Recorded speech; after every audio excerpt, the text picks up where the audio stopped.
안녕하세요. 딸도 말 좀 합시다의 엉거주춤입니다. 네, 오늘 하루는 어떠셨어요? 왜 이렇게 하루라는 발음이 잘 안 될까요? 여러분 잘 되세요?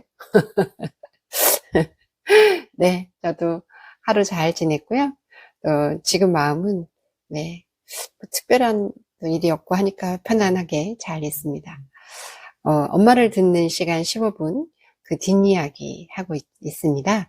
오늘은 63번째인데요. 또, 어, 놓아주기? 엄마, 딸, 남편, 놓아주기에 대한 이야기를 해보도록 하겠습니다. 이날은, 63번째 이날은, 그 전날 왜 제가 지난번에 말씀드렸던 미안해, 잘 못해줘서 미안해, 이 말의 의미를 깨달았다고 했잖아요. 그래서 그 얘기를 엄마한테 얘기를 했어요. 엄마, 내가 어저께 엄마랑 얘기를 했는데, 아이고, 엄마 내가 이랬더라. 엄마를 뭔가 못해줘서 미안한 게 엄마를 위해서가 아니라, 그렇게 하지 못하는 내가 싫고, 그래, 그런 얘기였고, 또 그 얘기가 결국은 지금, 현재의 나, 또 현재의 엄마를 내가 인정하지 않는 것에, 않고 있다라는 것을 알게 됐다. 이런 얘기를 했어요. 그랬더니 엄마도, 그래, 맞다. 못해줘서 미안해하고 있는 딸을 보는 엄마 마음이 편하지 않다. 그리고 내가 딸을 힘들게 한다고 생각하기 때문에 힘들다. 이런 얘기를 하셨어요. 그래서, 엄마는 그냥 엄마 말을 했는데 내가 그거를 내가 해결해야 할 미션으로 생각했다. 그것도 나였다. 이런 얘기를 했는데, 그래서 미안하다. 그랬더니 엄마도 의도한 것은 아니었지만, 너를 힘들게 해서 미안하다. 이런 얘기를 했네요. 그래서, 너무 바람직하지 않아요? 아주 바람직합니다. 네. 아주 아름다웠어요. 네. 내하고 나니까 마음도 되게 편안했는데요. 그래서 제가, 내가 엄마랑 이렇게 플랜 100이라고, 100일 동안 엄마 얘기를 듣는다고 핑계로 엄마랑 이렇게 얘기를 하면서, 위로는 엄마를 젖을 떼고, 또 아래로는 우리 아이들의 젖을 떼는 이런 시간이다. 그랬더니, 엄마는 그 얘기를 듣더니 한 발 더 나아가서, 남편도 끊어내라고. 아주 그러면 좋다고. 이런 얘기를 하셨어요. 젖을 뗀다는 것, 또 엄마 말로는 표현에 의하면 끊어낸다는 것. 그게 어떤 의미일까요? 여러분 한번 생각해 보실래요? 사람마다 다 기준이 다르고 그러잖아요. 또 같은 언어도 또 다 다른 의미로 해석이 되고요. 근데 제 경우에는 그냥 뭐 독립된 존재로 인정하는 것, 또 간섭하지 않는 것, 또 기대하지 않는 것, 즉 정말 이 가족이라고 인연으로 만났지만 결국은 타인이라는 것, 이것을 인정하는 것, 그거 아닐까라는 생각으로 좀 정리가 되더라고요. 만약에 그렇게 우리가 인정이 되면 같이 살아도 또는 떨어져 살아도 불편이 많이 줄어드는 그런 효과가 있다라는 생각이 드는데요. 그럼에도 굉장히 끈적끈적하게 우리가 이렇게 붙어 있죠. 네. 그래서 아마 저도 우리 남편이 이제 강릉에 가 있잖아요. 이게 아마 그런 기회가 되지 않을까라는 생각이 들어요.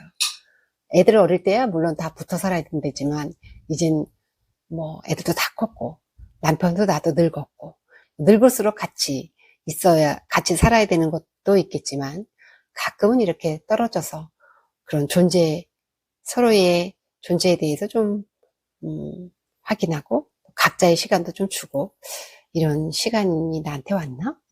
이런 생각도 드네요. 네. 이 끊어낸다는 것이 좀 과격한 표현인데요.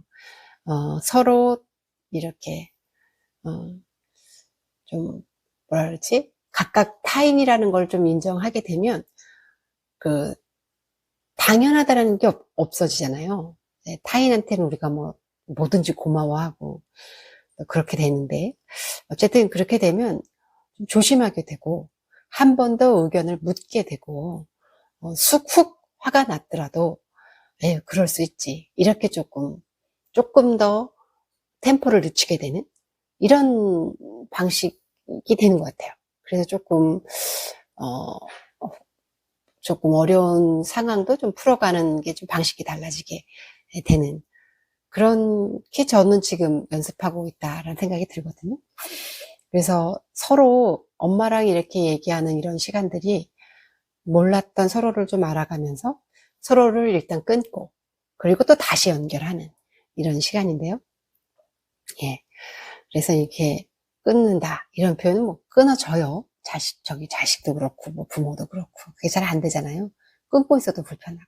그런데 어, 이것이 이렇게 그 표현을 조금 뭐랄까 저는 졸업 그래서 엄마 졸업이 되게 좋은 것 같아요. 엄마를 일단 졸업시키고 시간이 되면 우리 딱 어느 정규 과정이 끝나면 졸업하잖아요. 이제 엄마로서는 졸업해라. 그런데 이제 다시 관계를 동문이 되면 조금 편안하잖아요. 그래서 이걸 좀 놓아주기, 졸업 또는 놓아주기 이렇게 표현을 하는데요.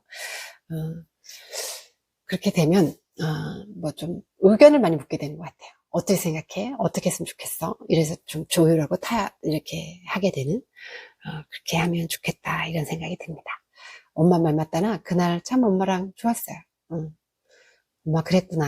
아 그랬구나. 엄마는 충분히 해명했고 나는 그걸 또 들었고 나도 내 얘기했고 이런 시간이었는데요. 더불어 이제 딸도 남편도 놓아주는 이런 시간인데요. 딸도 말 좀 합시다. 오늘의 팁으로 정리해 보겠습니다. 첫 번째, 엄마와 대화하면서 새롭게 알게 되는 것, 그것이 있다면 쑥스럽거나 부끄러워하지 말고 엄마한테 얘기해 보면 좋습니다. 예, 정중하게 얘기하고 또 사과할 것은 사과하고 이러면 관계 개선에 도움이 많이 되고요. 두 번째, 엄마의 마음을 잘 받아봅니다. 제가 지난번 말씀드렸잖아요. 엄마한테 해명할 시간을 좀 드리라고. 나도 좀 해명하고 싶거든요. 내 딸들에게.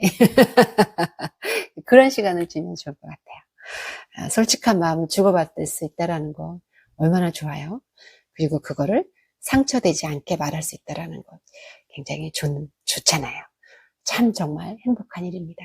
그렇게 쑥스러워하지 말고 얘기해보면 좋겠고요. 이 관계에 있어서 놓아준다는 것, 즉 졸업한다라는 건 뭘까? 나한테는 그게 어떤 의미일까? 한번 생각해 보실래요? 관계 재정립에도 도움이 되고요. 끈적이지 않으면서 한 집에 살든지 떨어져 살든지 할 수 있는 것 같아요. 그것을 실질적으로 내 생활에 딱 안착시키는 거는 또 다른 의미가 있을 수 있는데요. 그래도 이렇게 개념을 정립하게 되면 그에 맞춘 이런 행동 방식을 찾게 되더라고요. 여러분에게 놓아주는 것 또는 졸업하는 것에 대해서 좋은 행동 방식이 있다면 같이 나눠주시면 좋을 것 같아요. 네. 훌훌훌 놓아주다가 그렇게 살다가 또 만나보면 좋을 것 같습니다. 네. 다음에 또 만나요. 안녕.